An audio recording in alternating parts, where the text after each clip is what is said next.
Well, firstly, of course, travel is now something that we have to be very, very conscious of the climate impact.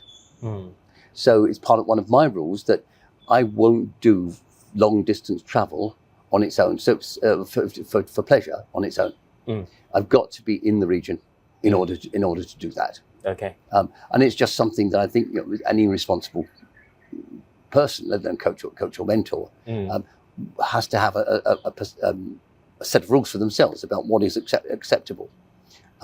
But the great thing about travel is actually going and listening to people about their own experience and the way that they see the world differently. Because there's a lovely saying: if you only know one culture, you don't know any. And so getting that different perspective is really important for changing the way that you see yourself and the world around you.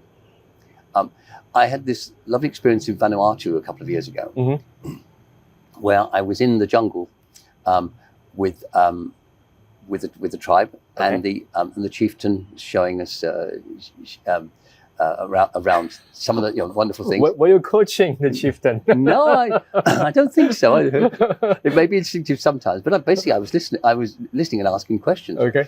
And one of the questions that I asked was, I see that we're 25 miles from a road, but there's sort of dirt tracks here. Okay. And I see that there are quite a few quite nice 4-wheel drive cars in the village. So there's money here. Yeah. But what I see in terms of where people live is they're tin shacks. They're not. They're the sort of place that you would not want to live in if you were in an advanced European country. You had a choice, yeah. And so I think, what's going on? What's the thinking here? And the guy said it's very simple. He said, we spend most of our time outdoors. Our home is this piece of forest that we look after and that we belong to. And every now and then there's a cyclone. Every 10 years or so, there's a big cyclone. And the cyclone comes, it blows our house away, and then we go and find it and put it back together again. And we're not bothered. If we had a European style or American style house, it would be blasted to bits.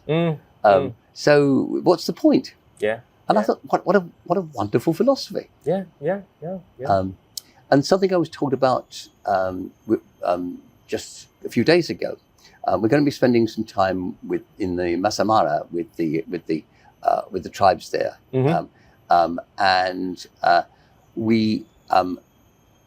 The person we were organising this with was recounting how somebody had asked the tribal elders about their huts, and so the elders had said, "Well, how do you get your houses built?" How do you get your houses built? So they thought it was a strange question to ask, but basically, what the culture was there is that you had to have everybody in the village would come along and help and build your house with you. And so it would be a communal effort. Every time someone builds a house, the entire village contributes. Yeah.